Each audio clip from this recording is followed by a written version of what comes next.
சொல்லுகிறார்கள். அதுலயும் ரசூலுல்லாஹ் சொல்றாங்க, நரகத்துல இருக்கிற தண்டனை ரொம்ப மலிவான தண்டனைன்னு சொன்னா நெருப்பினால் செய்யப்பட்ட செருப்புனாங்க.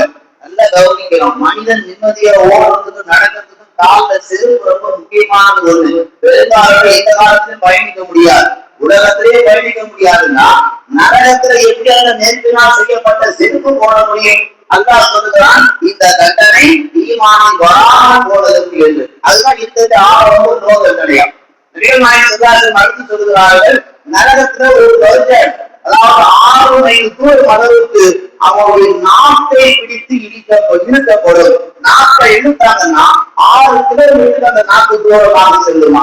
அவனுடைய ஒரு பந்து 1 மணி அளவுக்கு பெரிதாக்கப்படும். அவனுடைய உடல் 300 மீட்டர் அளவுக்கு அது விசாலமாக விரிவாக்கப்படும். இப்படி 6 அடியில ஏதோ ஒன்றா நீனா இருக்கிற குண்டா இருக்கிற இந்த உணர்வு கொண்டாங்க நரகத்தை போட்டாலும் பூசித்துருவோம். நரகத்துக்கும் தனி உணர்வு அல்ல அங்க தயாரித்து நமக்கா நரகத்துக்கு ஏற்ற உணர்வு அல்ல நரகத்துல தந்து நாம் செய்த தவறுக்கு தண்டனை தருவான் என்பதை பெருமானார் அபூதாலிபுடைய தண்டனையை முன்வைத்து நம்மளை எச்சரிக்கிறார்கள், உணர்த்துகிறார்கள். நாம் உணர்ந்து கொள்ள வேண்டும். உணர தவறிவிட்டால் மறுமையிலே நாம தான் நஷ்டவாழ்கின்றார்கள். ரசூல் ஸல்லல்லாஹு அலைஹி வஸல்லம் சொல்லி காமிப்பார்கள், நாளை மறுமை நாளிலே நரகத்தில் நுழையக்கூடியவர்கள் படும் மோசமான நிலையை நுழைவார்கள். மலக்குமார்கள் சொல்லுவார்களாம், நீங்க எல்லாம் நுழைவீங்க, உங்களுக்கு எல்லாம் கேடுதான், உங்களுக்கு எல்லாம் சாபம் தான், உங்களுக்கு எல்லாம் கடைசி வரைக்கும் நிரந்தர தண்டனை தான் போக என்று மலக்குமார்கள் நரகத்தில் நுழையக்கூடிய நரகவாதிகளை வகைவாடி உள்ளே அனுப்புவார்கள். ஹதீசுகளில் வருகிறது. ஸல்லல்லாஹு சொன்னார்கள், நரகத்தில் ஒரு நரகவாதி ஊழலிட்டார் என்று சொன்னால், அவன் அழுதார் என்று சொன்னால், அந்த ஒரு நரகவாதியுடைய அழுகையை கொண்டு, அந்த அழுகையுடைய நீரை கொண்டு உலகத்தில் ஒரு கப்பலை ஓட்டலாம் என்றார்கள் பெருமானார் ஸல்லல்லாஹு அலைஹி அவர்கள். ஒரு மனுஷன் எவ்வளவு அழுதுவான், கட்சிப்பால தொடைகிற அளவுக்கு தண்ணீர் வரும். நரகத்தில் ஒரு மனிதன் நுழைந்து அழுதார் என்றால் அந்த அழுகின் தண்ணீரை, அந்த தண்ணீரிலே ஒரு கப்பலை ஓட்டுகின்ற அளவுக்கு நரகத்தினுடைய நரகவாதி ஊழல்கள் அதிகமாக இருக்கும். அபூதாலிப் அந்த நெருப்பினால் செய்யப்பட்ட காரணி அணிகின்ற பொழுது அபூதாலிபுடைய மூளை வீட்டிலே சாணா கொதிக்கின்றது போன்று அவர் மூளை கொதிக்கும் என்பதாக பெருமானார் ஸல்லல்லாஹு அலைஹி அவர்கள் இப்படியெல்லாம் நரகத்தில் கொடுக்கப்படக்கூடிய தண்டனைகளை நமக்கு உணர்த்துகிறார்கள்.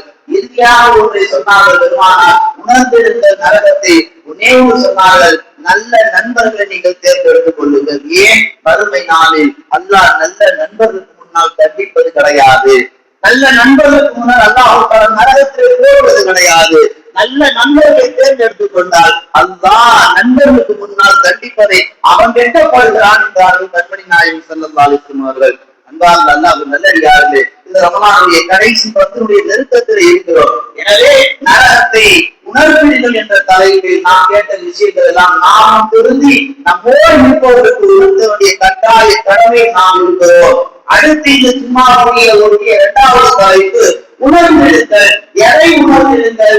சகாத்தை உணர்ந்திருங்கள். நம்மள நிறைய பேர் செல்வந்தர்கள் சகாத்தை கொடுக்கணும் என்ற அந்த உணர்வுகள் உணராததின் காரணத்தினால்தான், உணர்வியாதின் காரணத்தினால்தான் அவர்கள் கொடுப்பதை கொஞ்சம் பின்வாங்கி இருக்கிறார்.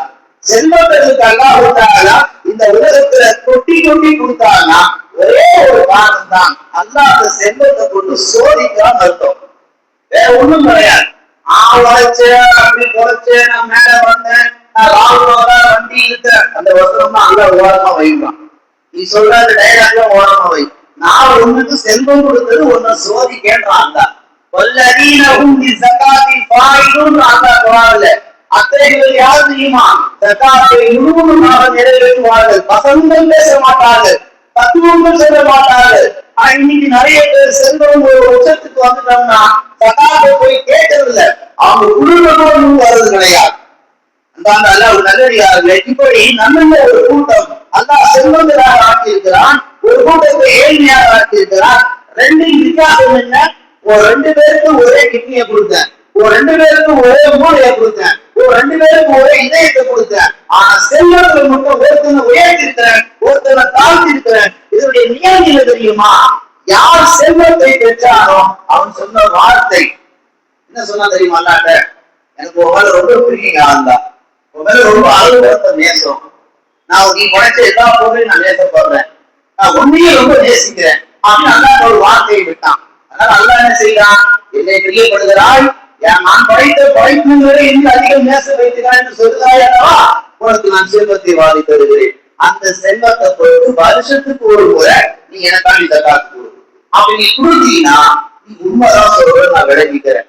யார் யாரும் வருடத்திற்கு ஒரு முறை கொடுக்க வேண்டிய ஜகாத்தை கொடுக்கவில்லையோ அல்லாஹ் சொல்லுகிறார், நீ பொய் பேசுற, நீ தேவையில்லாத வார்த்தைகளை பதிவு பண்ற, நீ சும்மா என்னை ஏமாற்றத்துக்காக அந்த மாதிரி சொல்ற. ஆனா அசல் ஒரு நோக்கம் செல்வத்தை கொண்டு சுகமாக வாழ வேண்டும், இந்த உலகத்துல யாருக்கும் கொடுக்க கூடாதுன்னா ஒரு எண்ணம். அசல் ஜகாத்து கொடுக்கக்கூடிய பின்புலம் என்னன்னு கேட்டீங்கன்னா அல்லாஹ்வுடைய பிரியத்தை பெற வேண்டும். தொழுகை, நோன்பு, தான தர்மம், ஹஜ், உம்ரா இன்னொரு எல்லா நல்ல அமல்களை கொண்டு எப்படி அல்லாஹ்வுடைய பிரியத்தை பெறணுமோ அது மாதிரி பொருளாதார வணக்கம் என்பது ஜகாத்தை கொடுப்பதன் மூலமாக அது ஒரு இபாதத்து. நபிகள் நாயகம் குர்ஆன்ல பாத்தீங்கன்னா